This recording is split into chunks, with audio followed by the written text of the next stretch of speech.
Good morning students, this is Jagdeep Sharma from JPS Academy. So today we are going to continue our exercise 7.2 of quadratic equation.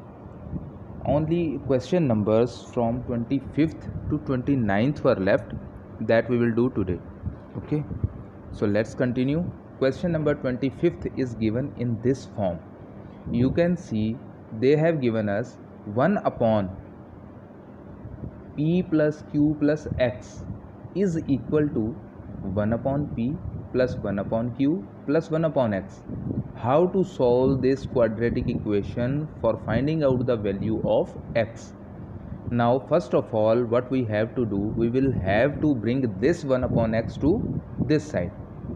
So this is a technique to solve this type of problems. Okay, so what will be there? 1 upon p plus q plus x minus 1 upon x will be equal to, here it is left only these two terms, 1 upon p plus 1 upon q. Now here if we are checking out, we can take the LCM of these are two fractions here on this side. So how to solve these two fractions when a minus sign is there in between? We will take the LCM of these two, and LCM of these two will be this. Because both are different terms, so we will multiply both the terms together. Now if we divide this term denominator means LCM with this term, this part will get cancelled, will be left only here x. X will be multiplied with 1, here it will be x, then minus sign here. Now again we will divide this complete LCM with x, so x will get cancelled. What will be left? P plus q plus x, that will be multiplied with 1, so this. Similarly here you can see p into q is the LCM. When pq divided with p, q will be left, q into 1, q plus this divided by this is p. Now this is what? We will solve this numerator, this is x minus p minus q minus x upon this, and this is similar. Now here x will get cancelled. Why? Because this is of minus and this is of plus. Now what is left here? So there was left in the numerator minus p minus q, so minus I have taken common, it will be p plus q upon x into same terms are there.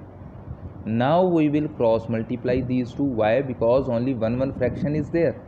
Now we can multiply. Okay, so pq will be multiplied to this side and this whole term will be multiplied to p plus q. So it will become x into p plus q into p plus q plus x. Okay, now p plus q will be cancelled with p plus q. Why? Because this complete term is getting multiplied with this term, and here also p plus q multiplying with x multiplying with p plus q plus x, so we can cancel it out. Now this is minus pq is equal to, this x will be multiplied with these three terms inside this bracket. This will be px plus qx plus x square. Now we will shift this pq to this side. This is of minus sign here, here it will become positive. So x square plus px plus qx plus pq will be equal to 0. Now here these are the four terms. Actually what we are doing in splitting middle term को अगर मैं आपको समझाऊँ तो हम कैसे करते थे? By splitting the middle term जो मेथड होता था, हम उसमें मिडल टर्म को टू पार्ट्स में स्प्लिट करते थे और उन टू पार्ट्स से हमारे पास में 4 टर्म्स आ जाती थी. ठीक है, 3 टर्म्स के कंपैरिजन में. तो उन 4 टर्म्स में से हम ग्रुपिंग करते थे, one of this pair and one of this pair, और इनकी ग्रुपिंग करने के बाद में हम इनमें से कॉमन फाइंड आउट करते थे x. सो यहाँ से अभी हम x फाइंड आउट किया, कॉमन निकाला, तो क्या बचा हमारे पास x प्लस पी, और यहाँ से हमने क्या कॉमन निकाला? q, again x plus P. तो हमारा जो है यहाँ पे देखिए ये ब्रैकेट और ये ब्रैकेट सेम है, तो इसको हम कॉमन बाहर निकाला. यहाँ पे क्या बचा? x प्लस यहाँ क्या बचा? q. तो this is these two factors are there and hence we can find the values of x from these two values of this. Okay, come on to 26th question, and that is x square minus 2ax plus a square minus b square equal to 0. देखिए अब यहाँ से 26th onward, या हम बोल सकते हैं कि 25th ऑनवर्ड कुछ स्पेशल केसेस हैं क्वाड्रेटिक इक्वेशन के जिनको थोड़ा सा सॉल्व करना मुश्किल होता है. लेकिन अब अगर आप ये टाइप्स को भी जैसे कि मैंने अभी यहाँ पे सॉल्व करवाया, अगर आप इसको अच्छे से लर्न कर लेते हैं और 2-3 बार इसको ट्राई कर लेते हैं तो ये मेथड्स भी, इस टाइप की equations automatically will get stuck into your mind and whenever there will be a problem of this type you can easily solve it out. Okay, तो देखते हैं अब इस टाइप की प्रॉब्लम को। अब यहाँ पे अगर हम देखें, देखिए ये एक बहुत ही इंपॉर्टेंट क्वाड्रेटिक इक्वेशन है। इसमें अगर मैं देखूँ तो x square minus 2ax plus ए स्क्वायर, देखो ये 4 टर्म्स हैं।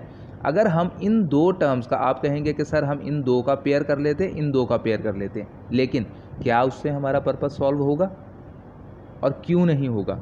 ये देखिए, यहाँ से अगर मैं कॉमन निकालूँ इन दोनों के पेयर में से तो ज़्यादा से ज़्यादा x कॉमन निकलेगा। यहाँ पे बचेगा ब्रैकेट में मेरा x माइनस 2a, और यहाँ से तो x है ही नहीं, तो आपका x माइनस 2a ब्रैकेट में बनने का कोई सॉल्यूशन है ही नहीं। ठीक है, तो वहाँ से हमारा पर्पस सॉल्व नहीं हो पाएगा, क्योंकि हमारे पास में ये 2 टर्म्स हमारे को इक्वल चाहिए। जो दोनों की ब्रैकेट्स में आता है वो सेम होना चाहिए, लेकिन यहाँ पे सेम नहीं आ रहा है। आप इसको 1 बाई 1 चेंज करके भी देख लीजिए, ए स्क्वायर के साथ भी इसकी ग्रुपिंग करके देख लीजिए, x plus A X minus A आ जाएगा, और इधर 2ax minus B square, B will be there, तो वहाँ से भी सॉल्व नहीं होता है। बी स्क्वायर को भी आप पुट करेंगे इसके साथ में, एक्स स्क्वायर के साथ, कैसे भी ये सॉल्व नहीं हो पा रहा है। लेकिन इसको अगर हम चेक करें तो this is X square minus 2x, देखिए मैंने यहाँ तक ए स्क्वायर तक इसको एक ब्रैकेट में कर लिया है, and this is minus B square. तो यहाँ से ये अगर मैं चेक करूँ तो ये मेरी आइडेंटिटी बन रही है एक्स माइनस ए होल स्क्वायर की। क्यों? इसका क्या होता है, आइडेंटिटी क्या होती है, एक्स स्क्वायर प्लस ए स्क्वायर, एक्स स्क्वायर प्लस ए square minus 2ax minus 2ax। ठीक है ना, तो this is the identity of this, and here it is minus B square. अगर अब आप देखें यहाँ पे तो ये जो x माइनस ए है, इसको together we can take as the one term. Let us suppose this is now complete x. So x square minus b square means a square minus b square identity, a plus b, a minus b, और a क्या है यहाँ पे, x minus a। तो ये देखिए a plus b and a minus b हमारा factorise हो गया, बस यही सॉल्व करना था। और यहाँ से अगर हम चेक करें, either x minus A plus B equal to 0 means ये a इधर जाएगा पॉजिटिव और b इधर जाएगा negative, so x will be equal to a minus B, and from here a plus b। Got it? तो आपने इस टाइप की टर्म को एक इस वे से भी आप देख सकते हैं कि क्या हमारे पास में जब भी 4 टर्म्स गिवन होती हैं, क्या उसमें से फर्स्ट 3 टर्म्स हमारी जो है वो आइडेंटिटी तो नहीं बन रही है। और ये भी चेक कीजिए, 4th टर्म जो है ये माइनस के बाद वाली मैंने ली है। हम ए स्क्वायर को भी इधर ले सकते थे अगर इसके आगे नेगेटिव होता और बी स्क्वायर पॉजिटिव होता, तो बी स्क्वायर को यहाँ रखना पड़ता। क्यों? क्योंकि हमारी एक्स माइनस ए में ये जो ए स्क्वायर वाली टर्म होती है वो पॉजिटिव होती है, तो पॉजिटिव टर्म का इसके साथ में कॉम्बिनेशन करना है आपको। Got it? These are some of the important tips for solving this type of question. Now exactly similar is your 27th question. देखिए इसमें क्या है हमारे पास में, this is X square minus 4ax plus 4a square minus B square is equal to 0। तो यहाँ पे भी देखिए 4 टर्म्स गिवन है। आप ग्रुपिंग करेंगे तो ग्रुपिंग करने से भी हमारा पर्पस सॉल्व नहीं होता है, तो हम क्या करेंगे, वही 3 टर्म्स को टुगेदर लेंगे। माइनस बी स्क्वायर को इनके साथ नहीं लेना, क्योंकि ये जो टर्म है बी स्क्वायर वाली वो नेगेटिव है, इसको हम सेपरेट रखेंगे ताकि ए स्क्वायर माइनस बी स्क्वायर की आइडेंटिटी बन सके। 4a स्क्वायर को इसके साथ में रखेंगे हम, और 4a स्क्वायर 4 किसका स्क्वायर है, 2 का, तो इसको पूरा परफेक्ट स्क्वायर बनाएंगे पहले नंबर को। This is 2a whole square, x square minus 4ax plus 2a whole square, और ये टर्म एक सेपरेट रखी मैंने, इसको एक बिग ब्रैकेट में कर्ली ब्रैकेट्स में पुटअप कर लिया। तो अब ये वाली अगर हम देखें तो ये आइडेंटिटी किसकी है, x minus 2a whole square minus B square. ये आपको लर्न करने पड़ेंगी आइडेंटिटीज़ बहुत अच्छे से। Okay, now this is a square minus B square means a plus B, a minus B, this is a plus B and a minus B equal to 0, and from here x equal to 2a minus b, and from here x equal to 2a plus b. Got it? Next question is similar question. Again this have given, but they have put this in bracket to make you confuse. सिर्फ इसको अगर हम bracket को open कर लें तो हमारे पास में क्या आ जाएंगी, वही 4 terms, 4x square minus 4ax plus a square minus b square.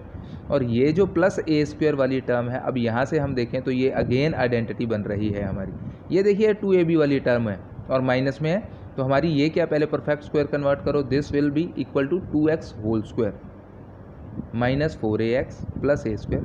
तो ये हमारा a है, ये b है, और ये माइनस 2a भी है। चेक करो कैसे, minus 2 into a 2x 4x बन गया, इंटू b a तो माइनस 4ax बन गया। Okay, so this is 2x minus a whole square and minus b square. So from here 2x minus a minus b, and here 2x minus a plus b equal to 0, and these are the values. Now students, the last question of this exercise, this here also we can, they have given us 4 terms actually, but this is looking like 3 terms are there. So first of all what we will do, we will open up this bracket so that we can get 4 terms. Basic जो हमारा एक part रहता है quadratic equation को, quadratic polynomial को factorise करने का, हमारे पास में अगर तो 2 टर्म्स हों, इसके ऊपर भी मैं एक वीडियो डालूंगा कभी, फैक्टराइज कैसे किया जाता है। 2 टर्म्स हों तो कैसे किया जाता है, 2 टर्म्स के बीच में प्लस साइन हो या 2 टर्म्स के बीच में माइनस साइन हो, कैसे फैक्टराइज होते हैं।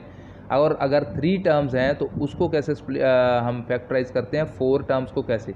सिर्फ बेसिकली जो भी हमारी फैक्टराइजेशन है क्वाड्रेटिक पॉलिनोमियल तक, वो हमारे यही 3 टाइप्स आते हैं, और यहाँ पे हमें एक टाइप उसी में से गिवन है जब 4 टर्म्स हैं। 4 टर्म्स हैं तो हमारा बेसिक पर्पस सॉल्व हो जाता है, 2 की हम ग्रुपिंग कर लेते हैं। और अगर ग्रुपिंग नहीं भी होती है तो अभी मैंने जो लास्ट के 3 क्वेश्चंस करवाए आपको, 26, 27 और 28, एक उस वे आउट से भी हम कर सकते हैं उसको, ठीक है। Now here these 2 grouped together and these 2 grouped together will get very simple type of factorisation and you can solve it out. Okay, so hope students you are doing well. Thank you and bye bye.